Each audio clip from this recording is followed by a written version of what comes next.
మన ప్రభువైన యేసుక్రీస్తు నామములో మీ అందరికీ ఈ ఉదయము శుభములు తెలియచేయచ్చు ఉన్నాను. ప్రియులారా, త్రిత్వం తర్వాత 14వ ఆదివారం కొరకు ఏర్పాటు చేయబడిన దైవలేఖన భాగములు కీర్తన 50 14 నుండి 23 వరకు, తిమోతికి రాసిన మొదటి ఉత్తరం 1వ అధ్యాయం 12 నుండి 17 వరకు, యోహాను సువార్త 5వ అధ్యాయం 1 నుండి 14. ఈ 3 పాఠ్య భాగాల ఆధారంగా మనము నేడు ధ్యాన అంశము స్థితి, స్టేటస్. త్రియక దేవుని నామములో మీ అందరికీ ప్రభు అయిన క్రీస్తు నామములో శుభములు తెలియచేయచ్చు ఉన్నాను. ప్రియులరా, ఈరోజు మనము ఎంతో సోఫిస్టికేటెడ్ సొసైటీలో మనం ఉన్నాం. చాలా అద్భుతమైనటువంటి పరిస్థితులు మన ముందు జరుగుతూ ఉన్నాయి. అటువంటి పరిస్థితుల గుండా ప్రయాణం చేస్తున్నటువంటి మన జీవితాలకు ఒక మంచి అద్భుతమైన సందేశాన్ని ప్రభువు అనుగ్రహిస్తున్నాడు. అదే స్థితి, స్టేటస్. మనం వాట్సాప్లో, ఇన్స్టాగ్రామ్లో, ట్విట్టర్లో, ఇంకా ఆయా సోషల్ మీడియాలో స్టేటస్లు పెడుతూ ఉంటాం. అంటే ఈరోజు నేను ఈ స్టేటస్లో ఉన్నాను. రెండవది, మనిషి యొక్క స్టేటస్ని బట్టి, వాని స్థితిని బట్టి సమాజంలో ఆర్థికంగా ఆయనకు ఉన్నటువంటి పరిస్థితిలో, లేదా అన్ని విషయాలను బట్టి, పలుకుబడిని బట్టి, ఆ స్టేటస్ని బట్టి విలువ అనేది మనం చూస్తూ ఉంటాం. ఇది లోకపరమైంది, ఆహ్లాదపరమైంది, కానీ ఆధ్యాత్మికమైన స్థితి. స్టేటస్ ఇన్ స్పిరిచువాలిటీ, ఆధ్యాత్మికతలో నీ స్థితి ఏమిటి అనే విషయాన్ని గురించి మనం ఆలోచన చేస్తూ ఉన్నప్పుడు మన జీవితాన్ని ఎప్పుడు కూడా పరిశీలన చేసుకుంటూనే ఉండాలి. ఈరోజు వాట్సాప్ స్టేటస్లు పెట్టి ఎంతమంది దాన్ని చూశారు, లేక ఫేస్బుక్, ఇన్స్టాగ్రామ్లో, ట్విట్టర్లో స్టేటస్లు పెట్టి ఎంతమంది వాటికి లైకులు కొట్టారు అనేది పదే పదే చూసుకునే అవనస్తులు లేకపోలేదు. నీ ఆధ్యాత్మిక స్థితిని కూడా నువ్వు అదే పదే చూసుకుంటూ ఉండాలి, పరిశీలించుకుంటూ ఉండాలి. ఎందుకంటే ప్రియులారా, మన స్థితి ఆధ్యాత్మికంగా పడిపోయే ప్రమాదం ఉంది. నువ్వు ఆర్థికంగా నీ స్టేటస్ని పెంచుకోవచ్చు, నీకున్న సంఖ్యాపరమైన బలగాన్ని నువ్వు పెంచుకోవచ్చు, పలుకుబడిని పెంచుకోవచ్చు. ఈ రకంగా నీ స్టేటస్ పెరుగుతూ వెళ్ళొచ్చు. కానీ స్పిరిచువల్గా, ఆధ్యాత్మికతలో నీ స్థితి ఏమిటి అనే ప్రశ్న నువ్వు వేసుకోకపోతే చాలా ప్రమాదంలో పడిపోతావు. ఈరోజు యోహాను సువార్త మూల ఆధారంగా ఆధ్యాత్మికతలో మన స్థితి ఏంటి, ఏ స్థితిలో మనం ఉన్నాం అనే విషయాన్ని ధ్యానం చేయడానికి ఉదాహరణగా మూలవచనంగా యోహాను సువార్త 5వ అధ్యాయం 6వ వచనం. యేసు వాడు పడియుండుట చూచి, వాడు అప్పటికీ బహుకాలం నుండి ఆ స్థితిలో ఉన్నాడని ఎరిగి స్వస్థపరగోడుచున్నావా అని అడగగా, వాడు ఆ స్థితిలో పడి ఉన్నాడని ఎరిగిన దేవుడు. అది శారీరకమైనటువంటి స్వస్థకు సంబంధించిన విషయమే కావచ్చు, కానీ నేను దీన్ని ఆధ్యాత్మికంగా మీతో పంచుకోవాలని ఇష్టపడతా ఉన్నాను. ఈరోజు నువ్వు ఏ స్థితిలో పడి ఉన్నావు? 38 ఏళ్లుగా ఒక అనారోగ్యంతో అతడు పడిపోయి ఉన్నాడు. తన జీవితము కదలలేనటువంటి పరిస్థితుల్లో అతడు ఉన్నాడు. వ్యాధి కలిగి ఉన్నాడు. ఒక వ్యాధి, శారీరకమైనటువంటి రోగం శరీరాన్ని కబలించింది. నడవలేనటువంటి పరిస్థితుల్లో ఉంది. ఆ వ్యాధి వలన అతడు నడవలేకపోతున్నాడు. బహుశా అది పెరాలసిస్ అయి ఉండొచ్చు, లేకపోతే ఇంకా ఏం వ్యాధో మరి అక్కడ క్లియర్గా రాయబడలేదు. కానీ నడవలేని పరిస్థితిలో ఉన్నటువంటి వ్యాధి. 1 కాదు 2 కాదు, 38 ఏళ్ల నుండి ఉన్నాడు. అదే స్థితిలో ఉన్నాడు. అక్కడే కూర్చుంటున్నాడు, అక్కడే తింటున్నాడు, అక్కడే పడుకుంటున్నాడు. సమస్తము తనున్న స్థలంలోనే చేస్తున్నటువంటి దుర్బలమైనటువంటి పరిస్థితి. దగ్గరికి కూడా ఎవరు వెళ్ళలేనటువంటి పరిస్థితి. ఇంత భయానకమైన పరిస్థితుల్లో ఉన్నటువంటి వారి దగ్గరికి యేసు ప్రభువు వారు వెళ్ళారు. అప్పటికే అలాంటి స్థితిలో, అలాంటి పరిస్థితిలో ఉన్నాడని యేసయ్య ఎరిగి ఉన్నాడు. నీ స్థితి ఏంటో ప్రభు ఎరిగి ఉన్నాడు. జ్ఞాపకం పెట్టుకో. నువ్వు ఏ స్థితిలో ఉన్నావో, శారీరకంగా కుమిలిపోతున్నావేమో, ఆధ్యాత్మికంగా కుమిలిపోతున్నావేమో, నీ స్థితి ఏంటి? What is your status present ప్రస్తుతం నీ స్థితి ఎలా ఉన్నప్పటికీ ప్రభు నీ యొద్దకు వస్తున్నాడు. నీ స్థితిని ఎరిగిన దేవుడు, నువ్వు ఆరాధిస్తున్న దేవుడు గుర్తుపెట్టుకో. వాడు అప్పటికే చాలా సంవత్సరాల నుంచి, బహుకాలం నుండి ఆ స్థితిలో ఉన్నాడని ఎరిగి, నువ్వు ఏ స్థితిలో ఉన్నా ప్రభు ఎరిగి ఉన్నాడు. ఆయన అడుగుతున్నాడు, నువ్వు స్వస్థపడగోరుచున్నావా? ఆయన నిన్ను అడుగుతున్నాడు ఈరోజు, నువ్వు స్వస్థపడగోరుచున్నావా? శారీరకంగా నీ స్థితి ఎలా ఉంది? ఆరోగ్యపరంగా ఎలా ఉన్నావు? ఒకవేళ ఆరోగ్యపరంగా బాగోలేదేమో, దేవుని అడుగుతున్నాడు, నువ్వు స్వస్థపడగోరుచున్నావా? నీ స్టేటస్ ఎలా ఉంది? అనారోగ్యం వైపు పరుగులెడుతున్నావేమో. చాలాసార్లు మనం అనారోగ్యం వైపు పరుగులెడతాం. ఆహారం కాని దాన్ని రోకలిచ్చి మనం కొనుక్కుంటాం. ఆహారం కొరకు, ఆరోగ్యం కొరకు పరుగులెత్తాలి. ఇక్కడ అనారోగ్యంతో ఉన్నప్పుడు దేవుడు అడుగుతున్నాడు, స్వస్థపడగోరుచున్నావా? అయ్యా, ఇదిగో నీళ్లు కదిలింపబడినప్పుడు నన్ను కోనేటిలో దించుటకు నాకు ఎవడు లేడయ్యా, నిజమే నాకు కావాలి అనగానే ప్రభు అంటున్నాడు, నీవు లేచి నీ పరుపెత్తుకుని నడువు. వెంటనే వాడు స్వస్థ నుండి తన పరుపెత్తుకుని నడిచాను. ప్రభు అడిగేటువంటి ప్రశ్న, నువ్వు స్వస్థపడగోరుచున్నావా? దానికి తను వచ్చిన జవాబు, నాకు ఎవరూ సహాయం లేరు, చెప్పేవారు ఎవరు లేరు, చేసేవాళ్ళు ఎవరు లేరు, చూసేవారు ఎవరు లేరు అని బాధపడుతున్నావేమో నువ్వు కూడా. ఫియర్ నాట్, బాధపడనవసరం లేదు, భయపడనవసరం లేదు, దిగులు చెందవలసిన పరిస్థితి అసలే లేదు. నీకు ఎవరున్నా లేకపోయినా ప్రభు అంటున్నాడు, నేను నీకు తోడుగా ఉన్నాను. నీ స్థితిని నేను మార్చిపోతున్నాను, నీ పరిస్థితిని మార్చిపోతున్నాను, నీ స్టేటస్ని మార్చిపోతా ఉన్నాను. నువ్వు బహుశా ఇప్పుడు కృంగిపోతూ అనారోగ్యంతో చాలా ఇబ్బంది పడుతున్నావే. 38 ఏళ్ళగా అనారోగ్యంగా ఉన్నటువంటి బెతెస్దా కోనేటి దగ్గర పడి ఉన్నటువంటి ఆ యొక్క రోగం కలిగిన వాని వలె నీ జీవితంలో ఏదో ఒక బాధతో నువ్వు ఉన్నావేమో. ప్రభు అంటున్నాడు, నేను నిన్ను స్వస్థపరచబోతా ఉన్నాను. అంటనే యేసు ప్రభుతో మాట్లాడిన మరుక్షణం, యేసు ప్రభుతో సంభాషించిన క్షణం తన జీవితం మారిపోయింది. ఈరోజు ప్రభు దగ్గరికి నువ్వు రా. యేసుతో నువ్వు సంభాషిస్తే నీ పరిస్థితి, నీ స్థితి మారిపోద్ది. పూర్వము యేసును కలవక ముందు తన స్థితి వేరు, యేసుని కలిసిన తర్వాత తన స్థితి వేరు. దేవుణ్ణి కలవడం నేర్చుకోవాలి. ఆరోగ్య సమస్య, నీ స్థితిలో ఆరోగ్యం ఉందా, అనారోగ్యం ఉందా? అనారోగ్య సమస్యను తీసివేస్తాడు యేసుని కలిస్తే, యేసుతో మాట్లాడితే, యేసు మాటను నమ్మితే నీ జీవితంలో అద్భుతం జరుగుతుంది. యేసుని కలిసిన వారి జీవితాలు ఆశ్చర్యకరంగా, ఆనందకరంగా మారిపోతుంది. పిల్లరా, అనారోగ్యవంతుడైనటువంటి ఇతర వ్యాధిగ్రస్తుడు ఆరోగ్యవంతుడిగా మారిపోయాడు యేసుని కలిసిన మరుక్షణం. తన శారీరకమైన స్థితి మారిపోయింది, తన స్థితి మారిపోయింది. రెండవదిగా, ఆధ్యాత్మికమైన స్థితి ఎలా ఉంది? నీ ఫిజికల్ స్టేటస్ ఒకవేళ బాగోపోతే యేసు దగ్గరికి రా. యేసే నీ స్టేటస్ని మారుస్తున్నాడు, నీ స్థితి మారుస్తున్నాడు. రెండవది, స్పిరిచువల్ స్టేటస్. ఇది చాలా ప్రాముఖ్యమైనది. ఆధ్యాత్మికమైన రోగం, అది శారీరకమైన రోగం, ఇది ఆధ్యాత్మికమైన రోగం. ఈ రోగము మార్చబడాలి అని అంటే ఇక్కడ కూడా నువ్వు యేసుతో సంభాషించాలి, యేసుతో మాట్లాడాలి, యేసు ప్రభు దగ్గర నువ్వు సమయం గడపాలి. పౌలు తిమోతితో మాట్లాడుతూ ఉన్నాడు, ఓ నా ప్రియా తిమోతి, పూర్వం నేను దోషకుడను, హింసకుడను, హానికరుడను. తిమోతికి రాసిన మొదటి పత్రిక 12వ అధ్యాయంలో మీరు చదివితే అక్కడ అంటున్నాడు, పూర్వం దోషకుడను, హింసకుడను, హానికరుడు, నన్ను పరిచర్యకు నియమించి నమ్మకం వానిగా ఎంచినందుకు అని చెబుతూ మాట్లాడుతూ ఉన్నాడు. తెలియక అవిశ్వాసం వల్ల చేస్తే కనుక కనికరింపబడితేనే నేను ప్రధాన పాపిని, అటు వారిలో నేను ప్రధానులను, నేను ప్రధానమైనటువంటి పాపం చేసిన వాడిని. ఆ ప్రధాన పాపి అయిన నా యందు కనికరపరుచున్నట్లు నేను కనికరింపబడితేని. చూసారా, తన పాపమును విడిచిపెట్టి దేవుని కొరకు నిలబడినటువంటి గొప్ప వ్యక్తిగా పరిశుద్ధుడైన పౌలును మనం చూస్తూ ఉన్నాం. ఈరోజు మన జీవితంలో మనం చేయాల్సినటువంటి ప్రాముఖ్యమైనటువంటి విషయము, నీ స్థితి మారాలి. శారీరకంగా అనారోగ్యంగా ఉన్నవారు ఆరోగ్యవంతంగా మారాలంటే దేవుని యొద్దకు రావాలి.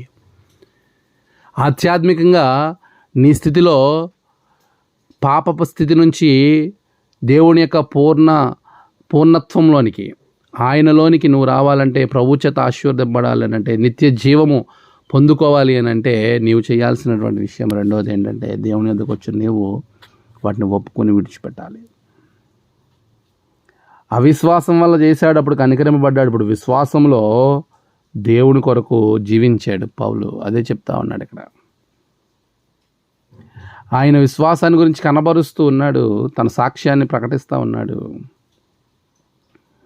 పిల్లరా, పూర్వము నీ జీవితం ఎలాగైనా ఉండొచ్చు, పూర్వం నీ స్టేటస్ ఎలాగైనా ఉండొచ్చు, కానీ ఇప్పుడు ఎలా ఉంది ఆధ్యాత్మికంగా? పూర్వం దోషకుడు హింసకుడను, మరి ప్రస్తుతము పౌలైతే దేవుని కొరకు నిలబడ్డాడు. మరి నీవు తన పాపములు విడిచిపెట్టాడు. What is your status in spirituality? స్పిరిచువల్గా, ఆధ్యాత్మికంగా నీ స్థితి ఇప్పుడు ఎలా ఉంది? పడిపోయావా? రక్షింపబడే ఉండొచ్చు, బాప్తిసం తీసుకుని ఉండొచ్చు, కానీ పడిపోయావా? మళ్ళీ తిరిగి లే, దేవుని ఎద్దుకురా, ప్రభువులో నిన్ను నువ్వు సమర్పించుకో, దేవునికి దాని కొరకు నీ జీవితాన్ని ఆయనకి అర్పించుకో, ప్రభువులో నీ సేవను కొనసాగించో. పరిశుద్ధుడైన పౌలు మనకు మాదిరి. ఆధ్యాత్మికంగా నీ స్థితి ప్రస్తుతం ఎలా ఉంది? దేవుని యొద్దకు వచ్చిన వారు కనికరింపబడతారు, విస్తరింపబడతారు, ఆశీర్వదింపబడతారు. అలా దేవుని యొద్దకు రా, ప్రభు దగ్గర నీ పాపాలు ఒప్పుకో, ఆయన పాదాల దగ్గర పడి ప్రార్థన చేయి. ప్రభు నిన్ను అయోగ్యుడినైన మనలను యోగ్యవంతులుగా చేయే దేవుడు. పాత పరిస్థితి ఎలాగైనా ఉండొచ్చు, కానీ ప్రస్తుతం నీ స్థితిని మార్చేటువంటి ప్రభువు. అలాంటి పౌలు జీవితం మనకి మాదిరి. ప్రియులారా, తన పరిస్థితి ఆ దారి తప్పిపోయినటువంటి కుమారుని వలె ఉన్నటువంటి రాబర్ట్ యానన్ స్కాట్లాండ్లోని డండీ పట్టణంలో ఉన్న హిల్ టౌన్ అనే ప్రాంతంలో 1834 సంవత్సరము అక్టోబర్ 5న ఒక సంపన్న కుటుంబంలో జన్మించాడు. ఆయన ఎంతో విలాసవంతమైన జీవితాన్ని జీవించాడు. భయంకరమైనటువంటి త్రాగుడుకు అలవాటు పడ్డాడు. తన జీవితం అంతా కూడా త్రాగుబోతుల మధ్య జీవించాడు. అలాంటి పరిస్థితుల్లో దేవుని చేత పట్టబడినటువంటి వాడు, దేవుని చేత పట్టబడి రక్షింపబడినటువంటి ఆ గొప్ప వ్యక్తిగా రాబర్ట్ యానన్ మనకు కనబడతాడు. 1860-61 దేశంలో గొప్ప ఉద్యమం సంభవించినప్పుడు ఆ సమయంలో రాబర్ట్ యానన్ అనేటువంటి ఆయన తన జీవితాన్ని, తన యొక్క పరిస్థితులన్నింటినీ కూడా దేవునిలో మార్చుకోవడం అనేది మనం చూస్తూ ఉన్నాం. పిల్లరా, అతడు మారినటువంటి విధానము, అతడు మారి దేవుని కొరకు జీవించినటువంటి విధానం, తన యొక్క జీవితాన్ని ప్రభువుకు సమర్పించుకున్నటువంటి అద్భుతమైనటువంటి సంఘటన, రక్షణ పొందుటకు నేనేమి చేయవలను, అపోస్తల కార్యాలు 16:30. ఆయనకు పాస్టర్ గారు జాక్ అనేటువంటి పాస్టర్ గారు తెలియచేయటము, ఆ సంభాషణ తెలియచేయటం ద్వారా రాబర్ట్ తన జీవితాన్ని మార్చుకున్నాడు. ప్రార్థన చేయడం గారు మొదలుపెట్టాడు. దేవునిలో విశ్వాసం ఉంచడం మొదలుపెట్టాడు. దేవుని కొరకు తను తాను సమర్పించుకున్నాడు. అలాంటి పరిస్థితుల్లో క్రీస్తు పరిచర్య 1864లో రాబర్ట్ డండీకి తిరిగి వచ్చి తాగుబోతుల మధ్య ఆయన పరిచర్య చేయడం ప్రారంభించాడు. వీధి కూటాలు పెట్టడం ప్రారంభించాడు. ఎవరైతే త్రాగుతూ తన జీవితాలను నాశనం చేసుకుంటున్నారో అలాంటి వారికి చాలా పరిచర్య ఆయన చేయడం ప్రారంభించి 1862 రాబర్ట్ వివాహము జరిగిన తర్వాత తన జీవితంలో ఎంతో అద్భుతమైనటువంటి పరిస్థితులను తను ముందుకు కొనసాగించుకోగలిగాడు. పిల్లరా, తన యొక్క జీవితాన్ని దేవుని సేవ కొరకు సమర్పించి ఎవరైతే త్రాగుడు ద్వారా దేవునికి దూరం అయిపోతున్నారో అలాంటి వారికి సువార్త ప్రకటించడం తను జీవితం సర్వస్వము దేవునికి సమర్పించుకున్నాడు. 1867 సంవత్సరం జూలై 24 బుధవారం ఆ రోజు ఆయన బయటకు వస్తూ ఉన్నాడు. ఆ రోజున తన జీవితాన్ని దేవునికి సమర్పించుకొని దేవుని కొరకు ప్రార్థన చేసుకోవడం ప్రారంభించేసి తిరిగి మరలా 31వ తారీఖు కరెక్ట్గా 1867 జూలై 31వ తారీఖున దేవుడు తనకిచ్చిన దర్శనము, మరణం అని గేటు మీద రాయడం, నిత్యత్వాన్ని నేల మీద రాయడం. అతడు బయటికి వెళ్ళిన వెంటనే అప్పుడే ఒక వ్యక్తి క్రేగ్ రేవ్ వద్ద ప్రవాహంలో కొట్టుకుపోతూ ఉంటే అతను కాపాడడానికి వెళ్తాడు. ఎందుకంటే ఈయన చాలా మంచి గజ ఈతగాడు. ఆ ఈతలో తన్ని కాపాడే క్రమంలో ఆ చిన్నవాడిని, ఆ యవనస్తుని కాపాడి ఈయన చనిపోవడం జరుగుతుంది.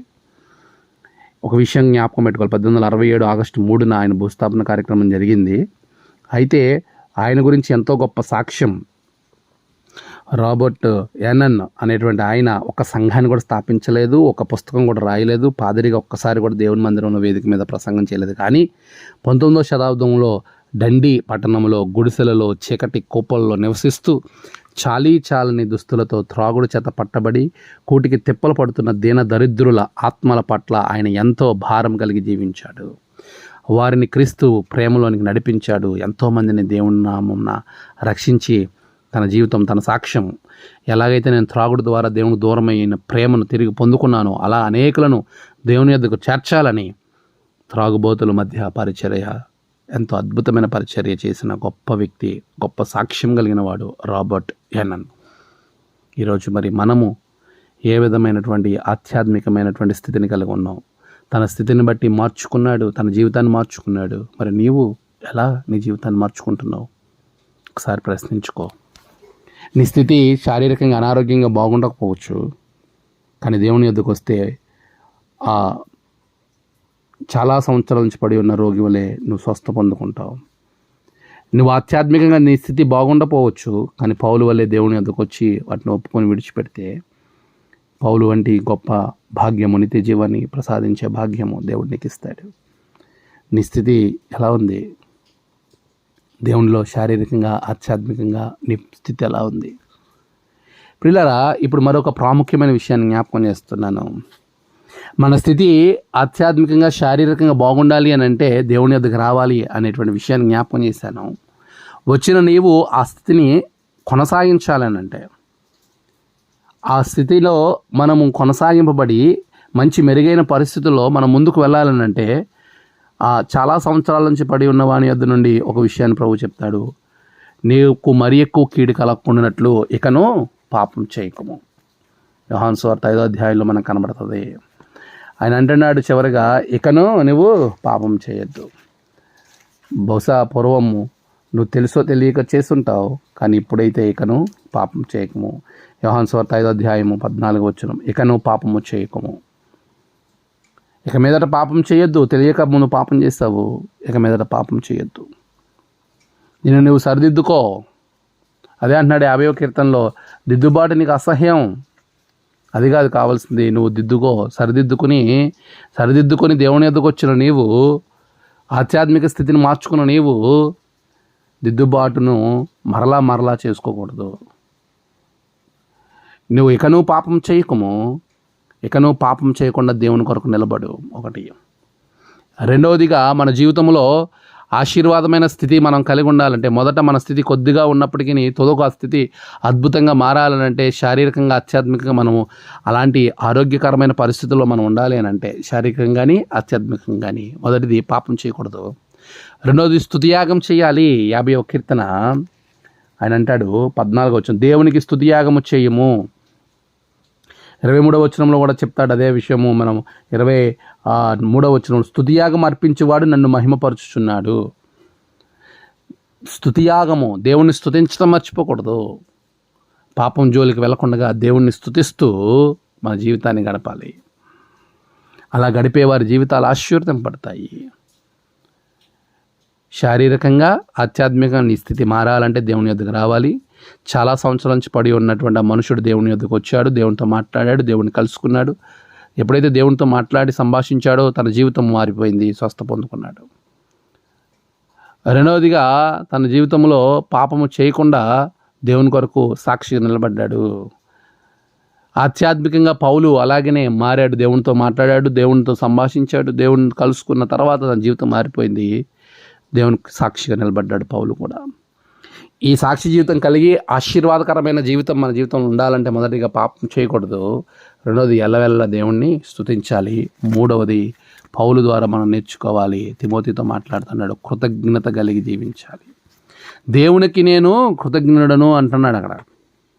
చూడండి, తిమోతికి రాసిన మొదటి పత్రిక 1వ అధ్యాయము 12-13 వచనాల్లో అంటున్నాడు, నన్ను బలపరిచిన ప్రభు అయిన క్రీస్తు యేసుకు కృతజ్ఞుడనై ఉన్నాను.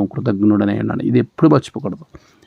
మనల్ని ఎలా బలపరిచినటువంటి దేవుడు, పాపము నుండి, శాపము నుండి, అనారోగ్యాల నుండి మనల్ని విడిపించి గొప్ప స్థితిలో మనల్ని పెట్టిన దేవునికి మనం కృతజ్ఞత కలిగి జీవించాలి. ఈ 3 విషయాలు ఎప్పటికీ మర్చిపోవద్దు.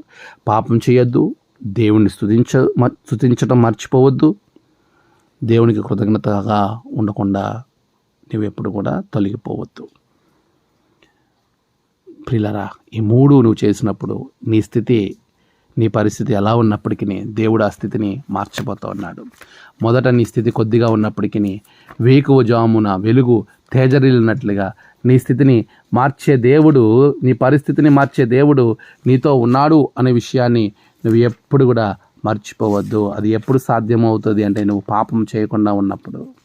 అది ఎప్పుడు సాధ్యమవుతుందంటే నీ జీవితంలో దేవుడిని నిరంతరము స్తుతిస్తూ ఉన్నప్పుడు. అది ఎప్పుడు సాధ్యమనంటే దేవుడు చేసిన మేలులను, దేవుడు చేసిన కార్యాలను ఎప్పటికీ మర్చిపోకుండా నీవు సంతోషమయంగా, ఆనందమయంగా నీ జీవితాన్ని దేవునికి కృతజ్ఞతాస్తుతులు చెల్లిస్తూ నువ్వు ముందుకు వెళ్తున్నప్పుడు దేవుడు నీ స్థితిని అద్భుతమైనటువంటి స్థితిగా మార్చబోతా ఉన్నాడు. అలాంటి గొప్ప స్థితి దేవుడు నీకు, నీ కుటుంబానికి, మీ అందరికీ అనుగ్రహించి నడిపించునుగాక.